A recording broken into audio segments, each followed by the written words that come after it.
Hello, everyone. Welcome to the session on podcasting.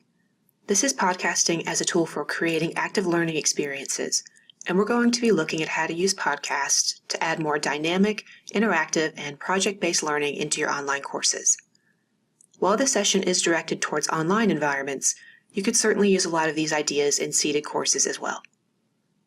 Podcasting is often seen as a very passive form of knowledge transmission, with the idea being that you are just sitting back and listening while information is being provided to you. And that can certainly be the case, and also that's not necessarily a bad thing. I want us to look at how we can use podcasts to embrace active learning by bringing online assignments to life, greatly increasing our instructor presence, and also how we can shift the medium to put your students in the production role and have them produce content for you. Also, podcasting can be used to just generally improve online course design, and we'll touch on that too. Before we get started, I want to introduce myself. My name is Lauren Caruso, and I'm an instructional designer with the e-learning support and instructional design department, and I'm also a faculty member in the humanities department where I teach world religions and critical thinking and logic. I received my first MA from the University of Georgia in religious studies with an emphasis on Islamic studies and Arabic, and I recently finished my second MA in education at NC State with an emphasis in e-learning, instructional design, and tech. So this session is really in my wheelhouse, and I'm very excited for us to get started. This is a crash course since we only have a brief time together, but these are things I hope to accomplish by the end of this session. I want you to understand the importance of design when creating a podcast. I want you to start thinking about how you might be able to use podcasting in your own online courses. I want you to feel comfortable recording with Anchor, which is the app that we're going to be looking at in depth. And I want you to know how to publish and integrate your podcast into Blackboard.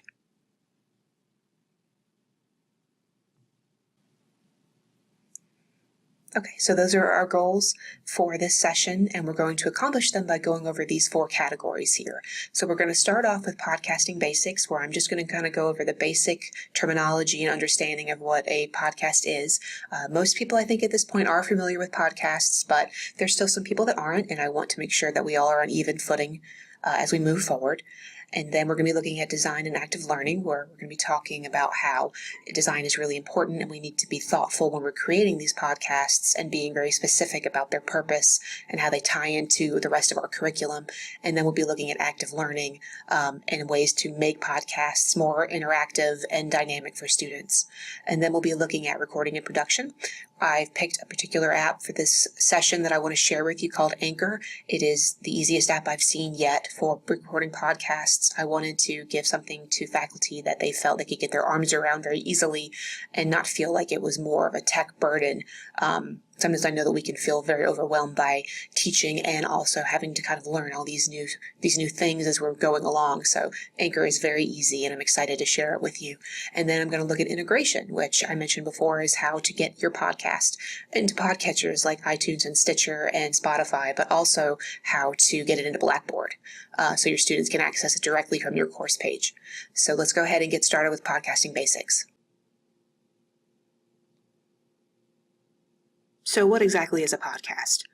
A podcast is an audio show that's made up of individual episodes, very similar to the idea of your favorite Netflix show, right? It's one show that's made up of individual, separate episodes that are episodic and thematic in nature. Podcasts are generally the same. You're going to have some outliers, but the vast majority of them follow a theme and are centered around one particular subject. They can be listened to on your computer, but most people tend to listen to them on their smartphones. And a lot of times when you see your students wandering around campus with their headphones on, they might be listening to music, but there's a very good chance that they're also listening to podcasts. We know that podcasts have grown hugely just in the past 10 years. They've really blown up. 2017 was a really big year for podcasts, and we know that right now, a majority of Americans, 6 out of 10, are familiar with the term, and at least 15% have listened to a podcast in the past week. Many of you may have listened to a podcast in the last week, or maybe even today. I know I have. I listen to them all the time, and there are really there's over 500,000 on iTunes alone, and that's shows, not episodes. So there are sort of an endless supply of podcasts out there. Anything that you're interested in, anything under the sun, there's a podcast for. And I really encourage you to go out there and find some that you enjoy, and then figure out what appeals to you and then mimic it in your own podcast. It can really help to improve sort of the design and function of your show. You might recognize a few that I put up here. this is not even the tip of the iceberg and what's available. So go out there on iTunes or Stitcher or Spotify, whatever you like, and seek some out that appeal to you.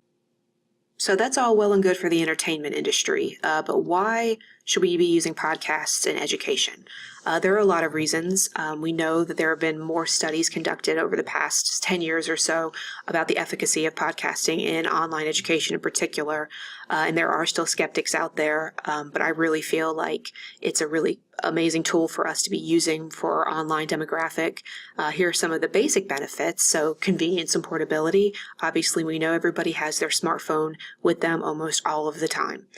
You probably have your phone out right now somewhere, either right on the table in front of you, in your purse, in your pocket. We have them with us all the time. Well, that's where the podcasts live. So they're really easy to access, and they're portable and convenient. We know a lot of our students here at Wake Tech in particular are adult learners who have many responsibilities and they play many roles. They spend a lot of time commuting. They spend a lot of time on buses and cars. That's a place where they could be listening to your lessons. So that's something to keep in mind. Auditory learning styles. We know people learn differently. Some people are visual learners, some are auditory, and having that variety is very appealing to adult learners. We know that they really appreciate multiple forms of transmission. So if you're putting a video up every week or a screencast up every week, throw a podcast in there, mix it up a little bit, and provide people with different styles of learning. Control and playability. It's not the same as portability. What I mean by playability is that with a podcast, you can stop it, rewind it, fast forward it, loop it, replay it. And you also can actually just adjust the playback speed, which is a nice tool for students that are studying. So if you give a podcast that's a review of course material for a test, they can actually set it to be on the first speed, 1. And that will be a very slow delivery so they can listen very closely and deliberately to everything that you're saying. Whereas if they just want to give themselves a quick review, they can put it on 2 and kind of speed through what you're saying. And it really just lets them manipulate it to their purposes, which is a nice feature. Instructor presence. This has been a big buzzword in education. We know how important it is to stress your presence in your online course. The more your students understand you as a real person with a personality and a voice and mannerisms and things like that, the more they are to interact with you and the more accountability they are going to have towards you and towards your course. So instructor presence is really important, and podcasting is an easy way to improve that. And finally, camera-shy instructors. As an instructional designer here at Wake Tech, and as a faculty member myself, I've met many faculty members who just do not like to be on camera. You're all lovely people. I don't know what the problem is, but people are just very hesitant often to put their faces on camera. So if that's an issue for you, or you just really don't have the time to maybe do your hair and your makeup, or, get your room ready so you can make an announcement, a podcast is a really convenient way to just really quickly deliver content. If you want to do a quick announcement to your class over something important, you can just throw a podcast up for them to listen to rather than have to worry about getting ready for camera.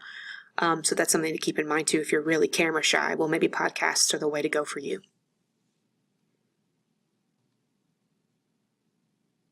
So let's move on to design and active learning. So design is something that I feel often gets overlooked when instructors are introducing new tech or new forms of media into their courses. We get, and myself I'm including in this category as well, we get these new mediums, this new tech, this new app, this new software, whatever, and it's exciting, and we feel like, hey, it's going to do the work for us, and we can just kind of stick it in to our Blackboard page and our class or whatever, and it's just kind of get things done. It doesn't work like that. We really need to take the time to design what we're doing and think about the function and the purpose of what the specific assignments and tools are supposed to be achieving, because if not, students are going to disregard them. You can make the most polished, professional sounding recording with music and sound effects and transitions, and it can just sound crystal clear. If it's not relevant to your students, if they don't understand why they're listening to it or what they're supposed to be getting out of it, they're not going to listen to it, and they're certainly not going to fully engage with it in any active or meaningful way. Students are not going to listen to you ramble. They're not going to listen to you talk to another professor about your time in graduate school. As much as we find that interesting, and as much as we find each other interesting, your students do not. They want to understand what they're supposed to be getting out of this. And we know from theories in adult learning that relevance and specificity are really important to online learners, especially adult learners. They want to understand the function and the purpose. That's something you need to think about when you're designing your podcasts. So one of the ways you can make sure that you're making something of substance and you're not just sort of rattling on is define your purpose. And like I said before, they're not going to engage if that's not clear. If they don't understand what they're supposed to be getting out of it, they're going to tune out or they're not going to listen to it in the first place. So one of the ways you can do that is to kind of identify which category you kind of want to be coming from. Is it a substantial recording? Are you actually giving them substantial course material that they need to pass your class, right? Is it a lecture? Is it a vital assignment instructions? Is it just something that they're getting delivered to them directly that they have to understand that is a substantial part of your curriculum?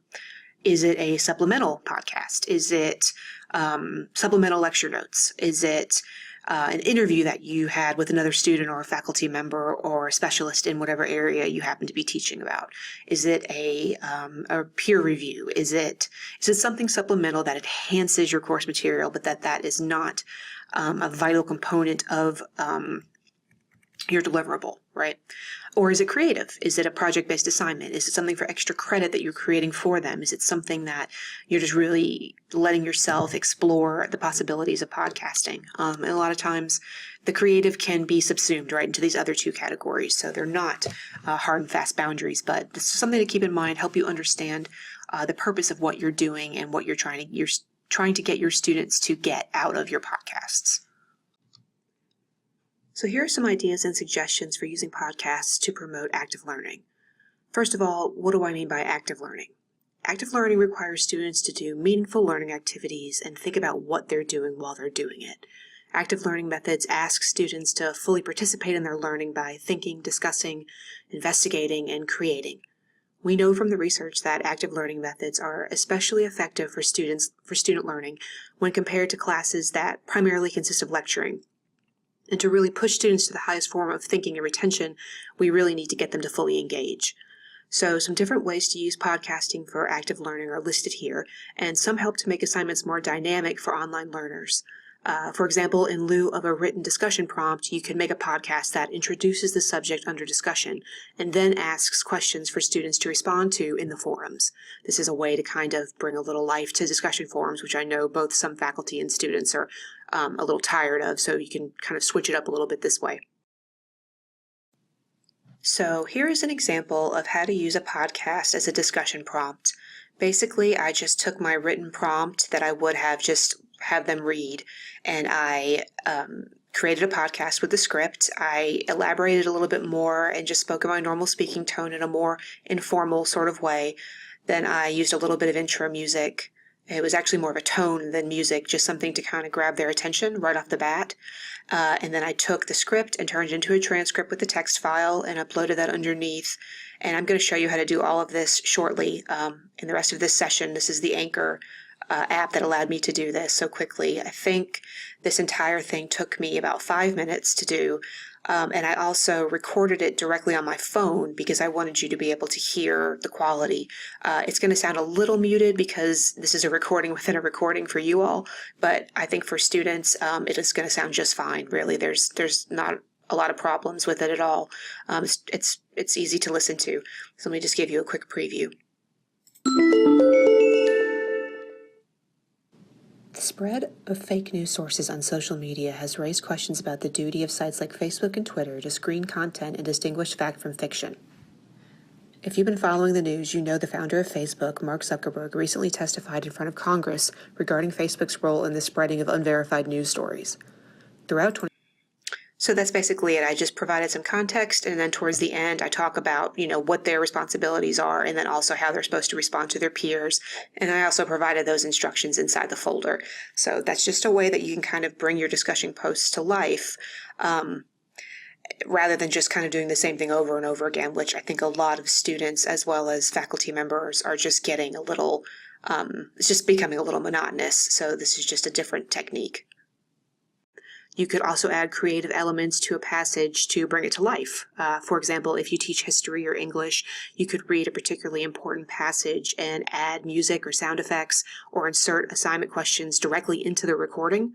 For example, say you're covering the civil rights movement, you could read an important passage and splice it with protesters singing protest songs or contemporary news segments that really bring the history to life. Here is an example of a podcast that is focused on a passage from Moby Dick that we want to really emphasize for students so they can listen to this, reflect on the passage, and then they'll submit at least a half-a-page response. This is just an example of what you could do here. This is another podcast that I created using Anchor. You can see I did a custom image of a whale as the episode description, and so this is what this would sound like.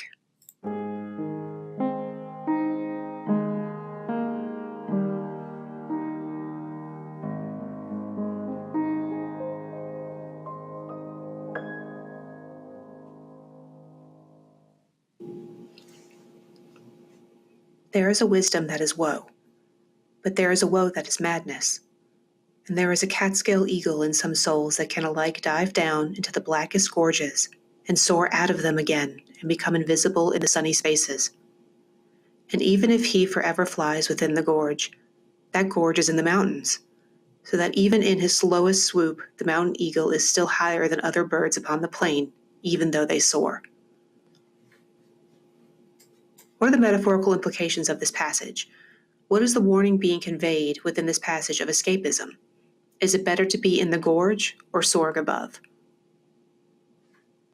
So that's just a really basic example of how you can insert questions into the podcasts, build them around whatever narrative or passage or assignment details you're describing, and actually make it interactive. So students are listening, they're getting the questions, they're responding.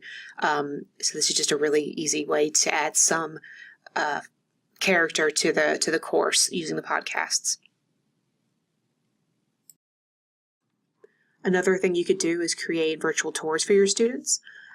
Is there a particular museum that you'd love your students to check out? What about a specific historical location? You could create a personalized tour for your students where you direct them where to go, what to observe, and how it ties in with their course content. You are their you would serve as their tour guide as you lead them around the desired location. And conversely, you could make students make tours for you, which would be a highly engaging project-based assignment, which would require them to go to a location and create a detailed tour for you and tie in the location with whatever subject that you're teaching or whatever the context may be. Something that may be appealing to STEM faculty would require students to create a recording where they describe step by step how they accomplish something in your course. So whether it's working through an equation or programming steps in a computer course or nursing or dental hygiene, I mean, really anything where students have to be competent in a step-by-step process, having them teach that to you is a really high-ordered thinking. We know that when students have to describe their thinking and teach the subject matter themselves, they are displaying the highest level of subject competency. So that's something you could do for those sorts of courses. And always keep in mind that for seated courses, you could record your lectures as a method for flipping the class. This is probably the most obvious use of podcasting. Have students listen outside of class, so class time can be dedicated to discussion and group activity. Also, recordings of lectures can be helpful for any student that perhaps missed a lecture, an excused absence, and is in need of the material. You'd have it there in the recording. In regards to using podcasts to increase instructor presence and add structure to a course, consider using recordings to bookend lectures. So online instructors are already familiar that you need to post an overview announcement every week, or however you have your lessons or modules set up, as a way to introduce students to the new material, and also as a way to kind of guide them as they move forward and assert your presence in the course. This also is a really good way to demonstrate a consistent instructor presence and to reinforce the connection between the students and you. Consider posting a podcast each week along with your announcement. This is a great way to review the new concepts that are going to be introduced and to stress what students should be getting out of the current week's assignments. Additionally, a following bookend could be used to end the week, to discuss any global trends in the class, good or bad, and to offer encouragement or guidance to anything that maybe you're seeing as a trend or a continuing issue in the class. You can address it there. Following along the lines of connecting with students, consider using podcasts for individual and group feedback. We know that providing detailed and timely student feedback is an essential component of teaching. Without informative feedback, students are unable to identify their strengths and weaknesses and their competencies, and they're also unable to make informed adjustments for future assessments. One of the biggest problems that adult learners have with online learning is that they feel like they get their feedback too late for it to do any good. So making sure that it's prompt is really helpful. And we know that the most common form of feedback in both seated and online is written. And the most recent research really suggests that from the student perspective, written feedback can be vague, lacking in helpful examples, and devoid of constructive instructions on how to improve moving forward. So along with video and screencasting, podcasting can serve as an alternative to written feedback. Using audio recordings to communicate feedback to students can provide a richer learning experience, and it can also allow the instructor to provide more individualized attention. But keep in mind, it can also be used for group feedback. If the class in its entirety fell short on an exam or an assignment, a quick podcast can serve to communicate any feedback to them as a group. And finally, interviews. These can be either supplemental in nature, with either you interviewing another peer in your field or your students interview one of their peers, or perhaps you could even create an assignment where students have to seek out a professional in the field they wish to enter and have them interview that person for insights into the industry. Really kind of sweep away any rose-colored glasses and make them aware of what they're getting themselves into, and also maybe help them decide which way they want to go with their academic career. So the options really are limitless. These are just the few ways that we can use podcasts to add dynamic and engaging elements and assignments into your course. And I'm sure that as you sit here and watch this, you're already thinking of ways that you can tune these to be specific for your needs, or maybe you're thinking of ones that aren't here at all. And I'd love to hear from you all. I'll put my email up at the end of this. I'd love to hear what you come up with. So let's move on.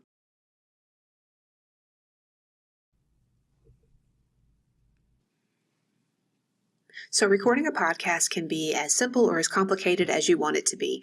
And I'm assuming for most of you out there, you want it to be really simple. That's why I picked the software that I picked, Anchor, to go over in depth in this session so that you feel comfortable getting a handle on it and using it on your own after we wrap up. In terms of hardware, all you really need is a microphone and a smartphone or a computer. Those are the basics. That's really all that you need to do a podcast. And many smartphones now have really good microphones, especially for our purposes. We're not trying to get rich and famous with our podcast. We're just trying to help our students and make our content a little more interactive. Something I recommend you purchase is a pop filter. A pop filter is pretty much just a piece of fabric that kind of goes between your mouth and the microphone, and it really helps to kind of round off your voice and soothe a lot of the sound, the kind of harsh sounds that we tend to make when we speak. They're pretty cheap. You can get one for under $10 on Amazon, I think. So I recommend, if you can, get a pop filter.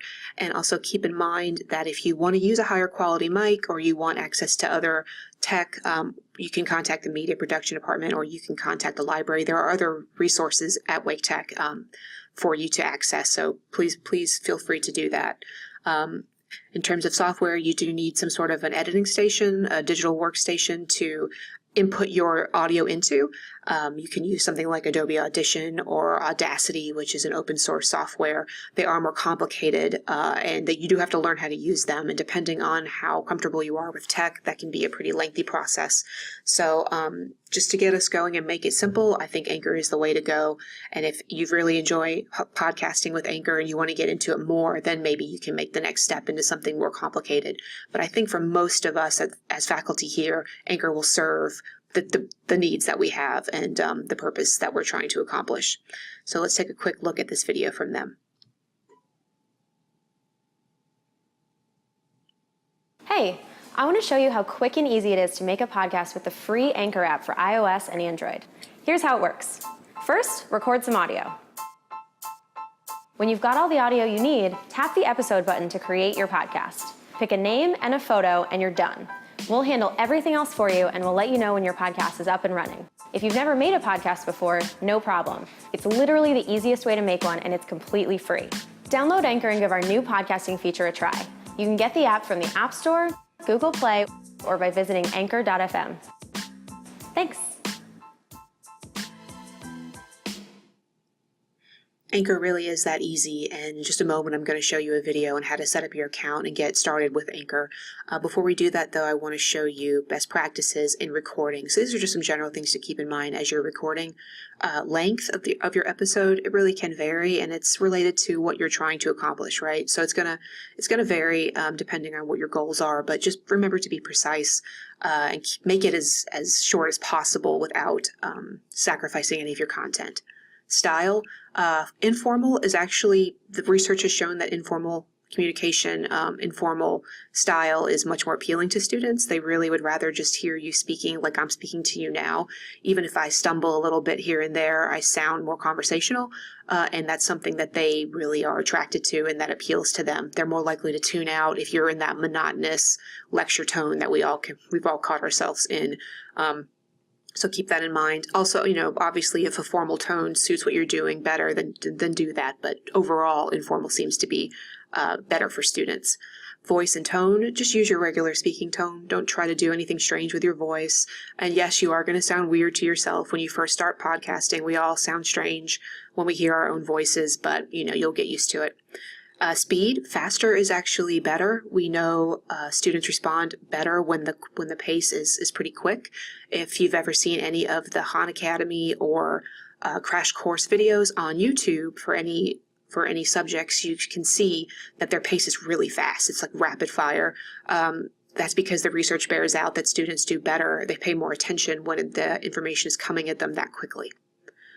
Music and effects, they're great, but just beware, they can be distracting. So use them when appropriate. Make sure they're organic to what you're doing and they're not going to be a distraction to the students. If you're giving them something substantial that they need to study for an exam, obviously don't overlay music over it because it's going to be a distraction for them. Clarity, just something that's crisp and clean. You don't want a lot of background noise, and just be aware that a lot of the things that we in our daily lives have become accustomed to and don't really even hear anymore will create noise on a podcast. So a fan spinning or the hum of an air conditioning, just things like that, they can be pretty distracting. So just keep that in mind as you're recording. Try to go to a room where you have silence, where you're not going to be disturbed, and where there's not a lot of external noise. All right, so let's take a look at how to actually get started using Anchor.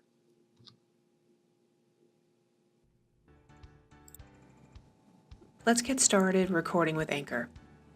Get started by visiting Anchor at anchor.fm or by accessing the app on your phone. New users need to sign up and create an account and then log in. Once you are logged in, Anchor will direct you to the dashboard and walk you through the necessary steps to create your podcast. Get started by clicking on the Edit button to create your show and add artwork that will be relevant to your subject matter.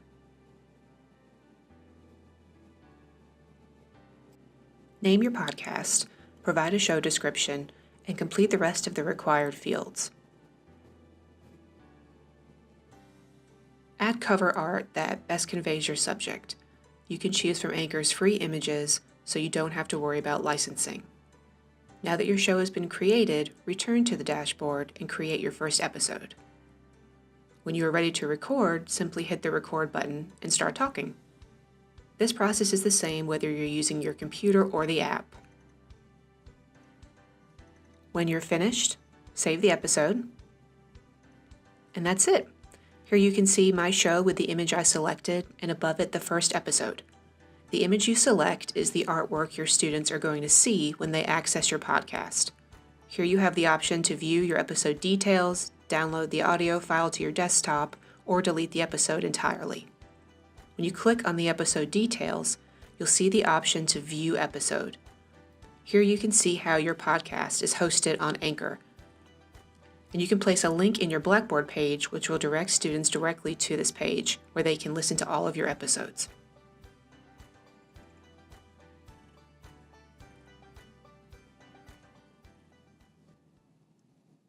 That was a basic rundown on how to use Anchor with their online dashboard. The process is nearly identical when using the app on your phone, and honestly, it might even be easier. If you think you would prefer to record directly from your phone, but you don't think your phone's microphone is going to produce a clear enough recording, you could always find a mic to use with your phone. Once you've downloaded the app and created an account, you can get started recording your first episode. You just hit the record button to start and again when you're finished. Once you've finished recording, you can trim and edit the audio directly in the app. Add background music, songs, or sound effects, and then publish your episode. There's also a really neat feature where your students can send in voice messages with questions or suggestions, which you can insert directly into your next episode. This would be a great way to do a review before an exam, or to collect frequently asked questions for your course.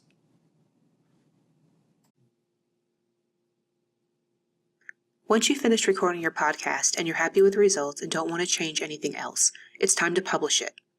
One of the characteristics that sets podcasts apart from general recordings is the ability to subscribe to them. This is possible because of what is known as a RSS feed. RSS used to be Rich Site Summary, then it was referred to as Really Simple Syndication, and it's basically a web feed that sends information to you based on set preferences. For our purposes, all you really need to understand is that once your podcast is made available on platforms like iTunes and Spotify, students will be able to find your podcast, subscribe, and then they will receive episodes automatically, usually with a notification on their phone. This step used to require a bit of legwork on the part of the podcast author, but Anchor does it for you automatically, which is really nice. This is a great feature, but I recommend you also embed the published podcast in your Blackboard page as well. The following video goes over both publishing your podcast and uploading to Blackboard.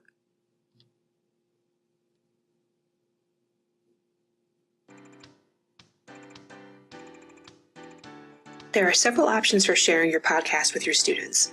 One is providing a link in Blackboard to the podcast on Anchor. Simply access your dashboard, select Podcast Profile, and cut and paste the URL into Blackboard. Students will be directed to your podcast page, and all of your individual episodes will be available for listening. Also, notice the Listen in Your Favorite App button. This will give you a real-time notice of which platforms your podcast is available on. This will vary, and it can take several days for your podcast to be accepted and uploaded by different platforms. But this is done automatically, and you will receive email notifications for each new upload. This requires no action on your part. Select a platform if you wish to view your podcast. Once uploaded to a platform like iTunes, students can find your podcast there and subscribe, taking advantage of the automatic feed, and they will receive your new episodes directly. For online classes, in addition to having your podcast published in Anchor or iTunes, I highly recommend embedding your podcast directly into your course page. To do so, let's return to the dashboard, select the episode you wish to embed,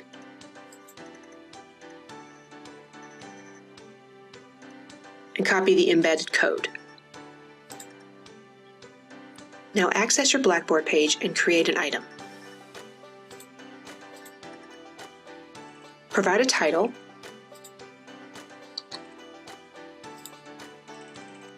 and then select the Insert Edit Embedded Media button.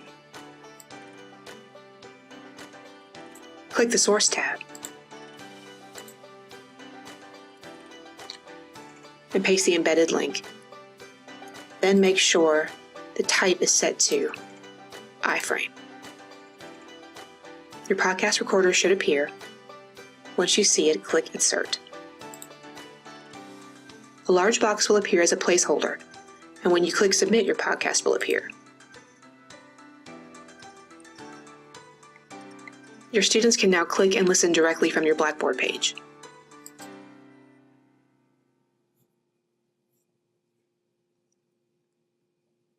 And that's all you have to do to have your podcast published through Anchor and then to upload it into your Blackboard page. And like I said, you want to make sure that you have it available there for students, as that's their kind of central location for all of your course content, but making them aware that they can also just go to iTunes or Spotify or Stitcher and subscribe, and they'll get those push notifications, and they'll know every single time immediately when you upload something. Do be cautious, though, and aware that when you publish a podcast with Anchor and then it becomes available on platforms, it can take a couple of days for it to be kind of set out through all the different platforms. So it might take 24 to 48 hours, sometimes even longer, for like iTunes to pick it up. So don't think that you're just going to record something and then submit it and it will automatically be brought to your students' attention. It may take a few days, so just keep that in mind as you're planning out your calendar. So the last thing I want to touch on here is the idea of accessibility and ADA compliance. Here at Wake Tech, this is very important to us. We want to make sure that all of our students are able to access all of your course content.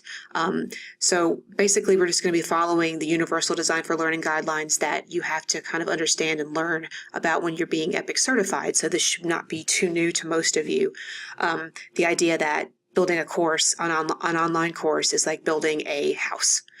When you make the house accessible from the bottom up with the construction, then you are following those guidelines. So really, as you're creating your online course and inserting your content, just make it accessible from the beginning, and this makes it easier. And really just accessible design is good design. When you make your course accessible, that you're just making it, it's just a well-designed course. So it's just kind of something that is dovetailed in. And it also helps that you're providing multiple means of expression, which is something that we like to think about with accessibility, and also with just generally with adult learning. This is something that they really appreciate. So how do you make your podcast accessible? The main thing, the only thing really, is to make sure that you're giving a transcript. So just like you would for a video, just make sure that you're giving a word verbatim transcript. And attaching that there with your podcast. I do mine as a text file, and I just upload it along with any recording or video that I make. And that's pretty much covering all the bases for accessibility. You also want to be aware, if you're using a podcast to create an assignment or some sort of interactive activity in your online class, that you may also need to be creating a version of that assignment for somebody who has some degree of disability. So keeping that in mind, you want to provide them with equal representation, right? So that's something to keep in mind if you're creating something that's kind of requiring them to go out and do podcasting on their own. Well, make sure you have a backup available for somebody who's unable to do those things. So something to always keep on the back burner when you're doing any real course design or assignment creation here at Wake Tech online. All right, so before we wrap up, I just want to go over a few final tips that will help make your foray into podcasting go a little bit more smoothly. So my first tip is just to make mistakes. Don't be afraid of making mistakes. You're going to, so just expect it. When you start recording, if you make a mistake, it's easy. You can just stop, delete it, and start over. It's not that big of a deal, and the best thing to do is just get started. Don't let your fear of making a mistake stymie you and keep you from making any progress. On that note, though, an even easier solution than stopping and restarting a recording over is you can just take a long pause between takes. This will let you go back later after you finish recording and just splice those bits out. So I would say between 5 to 10 seconds, it's easy for you to recognize from the sound wave patterns where you've paused and where that silence is, because there won't be any sound waves, right? It'll just be a flat line. And you can go in and easily cut out the areas where you knew you make mistakes and just start right back over. So just go slowly and allow yourself that leeway, and that's a lot faster in terms of recording than constantly restarting over and over again. If you're doing a 15-minute podcast and you keep making mistakes and you're having to stop and start over every time, you're never going to get through a 15-minute take without a mistake. So really get comfortable just stopping, taking a pause, cutting it out, and post-recording. So that's just a lot easier. Try out more complicated digital audio workstations. So one that I've mentioned before is Audacity. It's open source. It's online. It's an online platform. You can download it and use it for free. And then if you get comfortable with that, you can maybe move on to Adobe Audition, which you have access to as a Wake Tech employee. There's a lot of amazing features in Adobe that are definitely not on Anchor. Anchor is kind of bare bones. But if you are kind of taken up with podcasting and you get the bug and you really want to explore it more, Adobe Audition is a great way to do that. There's lots of fun effects. You can make it sound like you're trapped in a car or trapped in a trunk. I don't know why you would necessarily need to do that, but you could. And you could also make it sound like you're talking over the phone, or there's tons of different features that you can play around with. It's a lot of fun. And there are a lot of additional editing capacities where you can really clean your audio up in a way that you can't with Anchor. But like I said, this is just if you are personally enjoying making podcasts. I think Anchor has everything really that you need just to make basic podcasts for your class. Anchor also has transcripts, but before you get too excited, it is it is completely for any recordings that are a minute or less. So, not for everything that you record, unfortunately, but that is still a nice feature. If you have a quick announcement that you need to give to your class, or maybe a change in calendar or assignment deadline, or just something where you really need to just do it quick and get it out there, you can record that on Anchor, and Anchor will give you a video transcript of anything under a minute. And you can throw that up as well with the podcast that you make and just put it in Blackboard and students can see it right away. So that's a nice little feature that you can take advantage of. Another thing you can do is if you do have a video that's particularly long and you didn't make a script for it, it's just kind of off the cuff, informal, because you did learn today that informal is best really for students. But you need a transcript, and you don't want to sit and transcribe it because, believe it or not, transcribing even just 15 minutes of audio can take hours. It's a really time-consuming process.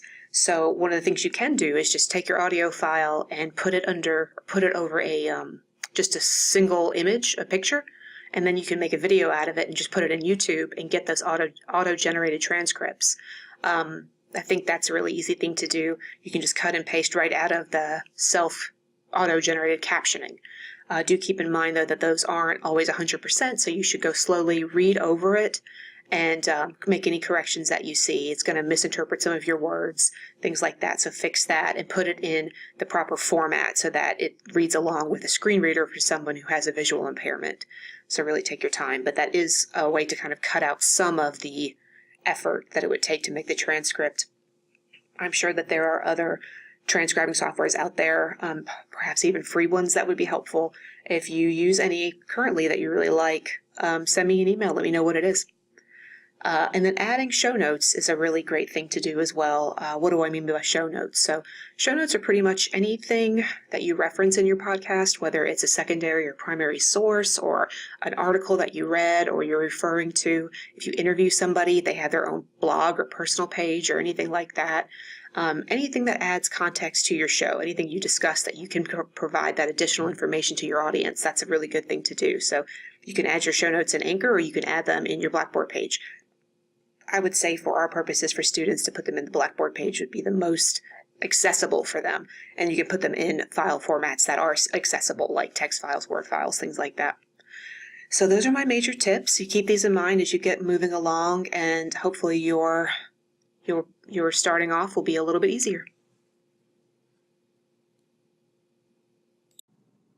So let's briefly look over our goals for this session and see if we were able to hit all of them.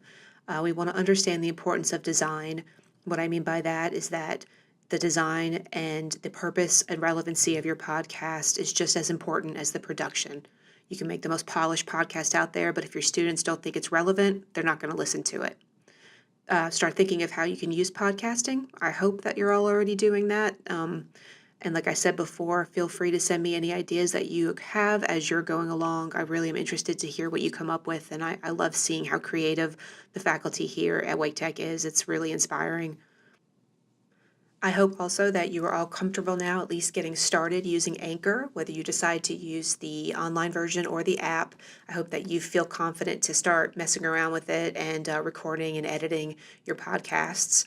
And I hope that you also feel that once you've gotten the podcasts where you actually want them, you're able to integrate them easily into Blackboard and make it available for your students to subscribe if they like to through iTunes or Spotify. All right, that is the end of our session. I hope that you all feel much more motivated about the idea of using podcasts in your classroom, and I hope that you feel comfortable with the idea of recording and publishing with Anchor. If you have any questions, once again, my name is Lauren Caruso, and I'm an instructional designer here at Wake Tech. My contact information is right here for you, email address, office number, and my location. I'm in Building D in the basement. Please feel free to pop by and say hello or send me an email if you have any questions about anything about podcasting or anything regarding your course design, I'm happy to help.